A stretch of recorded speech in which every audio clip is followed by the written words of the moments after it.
Assalamualaikum warahmatullahi wabarakatuh dan selamat sejahtera kepada anda semua. Saya, Cikgu Hafizi bin Muhammad dari Sekolah Menengah Sains Tengku Muhammad Faris Petra, Kelantan.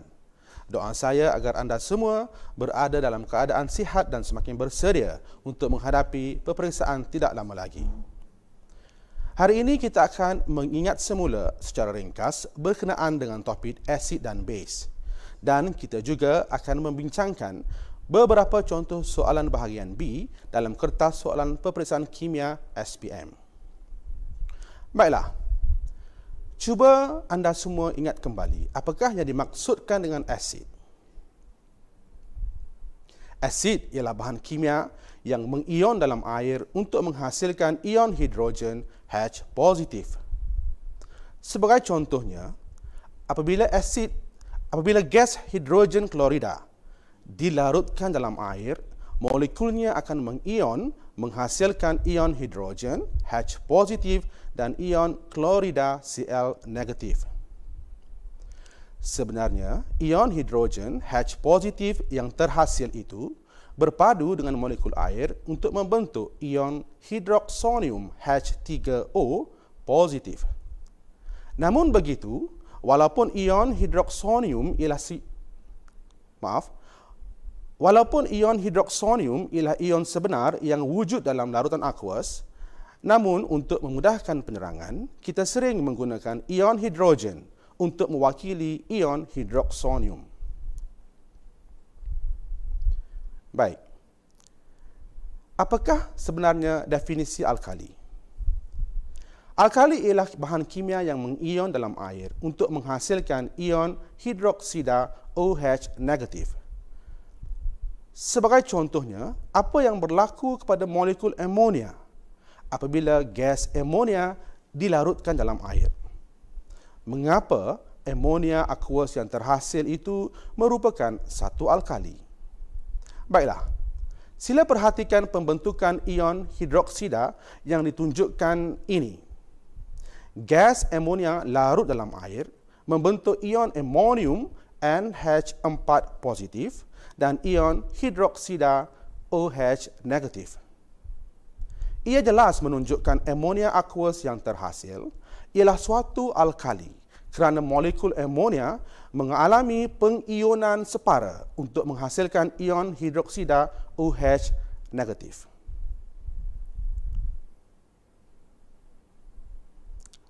Cuba kita jawab soalan ini. Soalan percubaan SPM Negeri Perak tahun 2020 bagi soalan esei nombor 8A.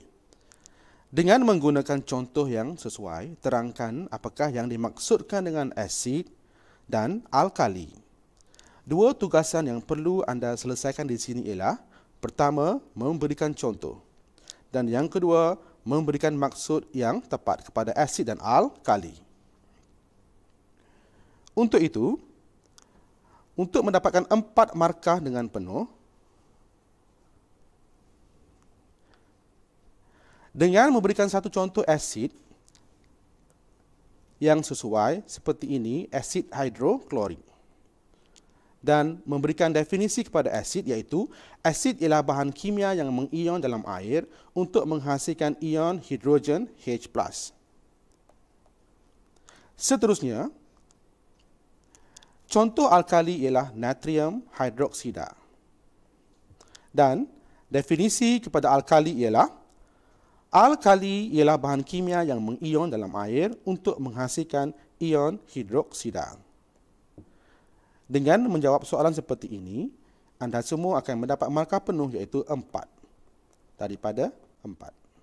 Baiklah, apa pula yang anda tahu tentang nilai pH? Skala pH dengan julat pH dari 0 hingga 14 digunakan untuk menunjukkan keasidan dan kealkalian suatu larutan aqueous. Larutan dengan nilai pH kurang daripada 7 adalah berasid. Larutan dengan nilai pH lebih daripada 7 adalah beralkali. Apakah hubungan antara nilai pH dengan kepekatan ion hidrogen? Bagaimana pula hubungan antara nilai pH dengan kepekatan ion hidroksida? Apabila kepekatan asid bertambah, lebih banyak molekul asid mengion untuk menghasilkan ion hidrogen H positif. Semakin tinggi kepekatan ion hidrogen H positif, semakin rendah nilai pH. Keasidan bertambah apabila nilai pH larutan asid berkurang. Sebaliknya, semakin tinggi kepekatan ion hidroksida OH negatif, semakin tinggi nilai pH. Kealkalian bertambah apabila nilai pH larutan alkali bertambah. Baik, kita tengok soalan seterusnya. Baiklah, sambungan soalan SPM, Percubaan SPM Negeri Perak 2020 bagi soalan esei 8B. Terangkan mengapa larutan natrium hidroksida dan larutan amonia yang mempunyai kepekatan yang sama tetapi berbeza nilai pH. Untuk mendapatkan 4 markah. Di sini, pelajar perlu menerangkan bahawa natrium hidroksida merupakan suatu alkali yang kuat, manakala larutan amonia merupakan suatu alkali yang lemah. Alkali kuat akan mengion dengan lengkap dalam air untuk menghasilkan kepekatan ion hidroksida yang tinggi. Manakala larutan amonia akan mengion secara lengkap dalam air untuk menghasilkan kepekatan ion hidroksida yang rendah. Seterusnya, pelajar perlu menghubungkan antara kepekatan ion hidroksida dengan nilai pH. Baiklah, cuba kita lihat rangka jawapan yang telah saya sediakan.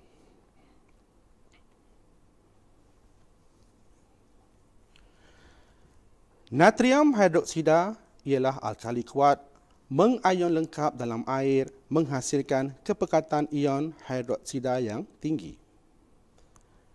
Amonia, alkali lemah yang mengion secara lengkap dalam air untuk menghasilkan kepekatan ion hidroksida yang rendah. Jadi, kepekatan ion hidroksida dalam natrium hidroksida lebih tinggi berbanding dengan amonia. Dan akhir sekali, semakin tinggi kepekatan ion hidroksida, semakin tinggi nilai pH sesuatu larutan. Dengan menjelaskan seperti ini, anda tidak akan kehilangan peruntukan markah 1, 2, 3 dan 4. Baiklah. Pada kali ini juga, kita akan membincangkan tentang sifat kimia bagi asid. Sifat kimia asid merujuk kepada tindak balas antara asid dengan bahan lain. Tentunya anda semua telah menjalankan beberapa uji kaji berkenaan dengan sifat kimia asid di makmal sekolah. Terdapat 3 tindak balas yang dijalankan. Pertama, tindak balas asid dan base yang menghasilkan garam dan air. Kedua, tindak balas antara asid dan logam reaktif menghasilkan garam dan juga membebaskan gas hidrogen. Dan ketiga ialah tindak balas antara asid dan karbonat logam untuk menghasilkan garam, air dan membebaskan gas karbon dioksida. Untuk kita lebih faham, cuba kita sama-sama bincangkan soalan ini. Soalan Percubaan SPM Negeri Melaka tahun 2020. Soalan esei 7C. Jadual 7 menunjukkan susunan radas dan pemerhatian bagi 2 set eksperimen. Tujuan eksperimen ini ialah untuk mengkaji 1 sifat fizik dan 1 sifat kimia. Saya ulangi, 1 sifat fizik dan 1 sifat kimia asid. Apabila asid ethanoic glasial dilarutkan dalam pelarut K dan pelarut L.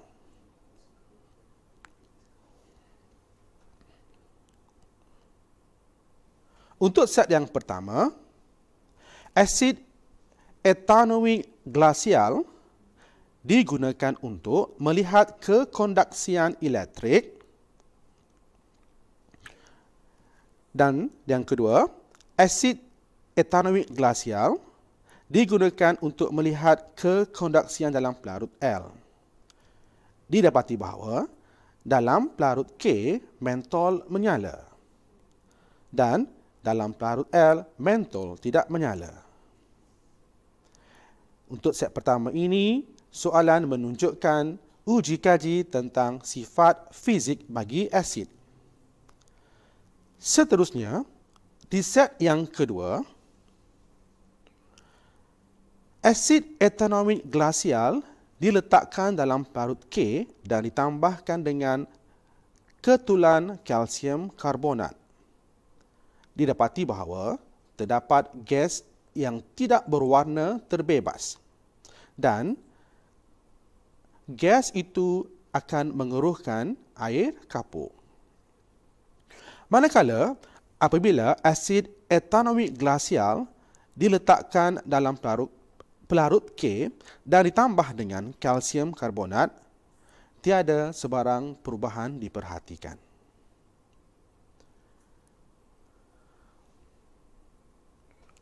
Berdasarkan jadual 7, cadangkan pelarut K dan pelarut L. Di sini, pelajar perlu mencadangkan pelarut K dengan pelarut L dengan tepat, di mana pelarut K tadi membolehkan sifat asid tertunjuk, iaitu asid etanoik glasial boleh mengkondaksikan elektrik dan menyebabkan kalsium karbonat bertindak balas dengan membebaskan gas yang boleh mengeruhkan air kapur. Manakala pelarut L ialah satu pelarut yang tidak membenarkan asid menunjukkan sifat-sifatnya. Di sini, pelarut K ialah air. Manakala pelarut L ialah sebarang pelarut organik seperti metil, benzena ataupun sebarang pelarut yang lain. Seterusnya, soalan ini juga meminta anda menerangkan perbezaan dalam pemerhatian bagi kedua-dua set eksperimen dan menulis satu persamaan kimia yang terlibat. Untuk memudahkan anda menjawab soalan ini, anda boleh membuat satu rangka jawapan dengan membina satu jadual bagi set 1 dan juga set 2. Cuba kita lihat cadangan jawapan yang telah saya sediakan ini. Pelarut K ialah air, manakala pelarut J ialah sebaran pelarut organik yang sesuai. Maafkan saya, pelarut L. So, dengan membuat jadual perbandingan, anda akan lebih mudah memberikan jawapan yang tepat tanpa meninggalkan poin-poin yang penting. Untuk set yang pertama, bagi menerangkan pemerhatian asid etanoik glasial dalam pelarut K, anda mesti menulis pelarut asid etanoik glasial dalam pelarut K boleh mengkondaksikan arus elektrik. Manakala asid etanoik glasial dalam pelarut L tidak boleh mengkondaksikan arus elektrik. Dengan menyatakan kedua-dua pemerhatian di dalam pelarut K dan pelarut L, barulah anda semua akan mendapat poin yang pertama. Seterusnya, asid etanoik mengion dalam air, manakala asid etanoik tidak mengion dalam pelarut L. Markah yang kedua. Terdapat ion-ion yang bergerak bebas, manakala dalam pelarut L, asid etanoik glasial wujud sebagai molekul ataupun tiada ion-ion yang bergerak bebas. Dengan menulis perbandingan pemerhatian bagi kedua-dua asid etanoik glasial dalam pelarut K dan pelarut L, anda tidak akan keciciran markah untuk mendapatkan markah yang penuh. Baiklah. Seterusnya, dalam set yang kedua, untuk membandingkan perbezaan pemerhatian dalam set yang kedua. Kita dapati tadi bahawa gas karbon dioksida terbebas di dalam gas karbon dioksida terbebas. Manakala asid etanoik glasial dalam pelarut L tiada gas karbon dioksida yang terbebas. Seperti tadi, apabila anda menerangkan kedua-dua pemerhatian, anda akan mendapat satu markah. Ion hidrogen HD apabila asid etanoik glasial dalam pelarut K, tetapi tiada ion hidrogen yang hadir dalam pelarut L. Sifat asid tertunjuk dan sifat asid tidak tertunjuk. Dan akhir sekali, anda boleh menulis persamaan kimia yang terlibat. Okey. Persamaan kimia yang terlibat ialah asid etanoik bertindak balas dengan kalsium karbonat menghasilkan kalsium etanoat, air dan gas karbon dioksida. Semua bahan tindak balas dan hasil tindak balas ditulis dengan betul. Semua formula bahan tindak balas dan formula hasil tindak balas ditulis dengan betul. Dan semua persamaan ini adalah seimbang. Jadi, bila dihitung, anda semua tidak akan kehilangan markah dan akan mendapat markah penuh iaitu 10/10. Baiklah pelajar, diharapkan dengan perbincangan ini, ia dapat memberikan nilai tambah yang berguna kepada anda semua dalam menguasai isi kandungan topik dan menjawab soalan asid base dengan baik.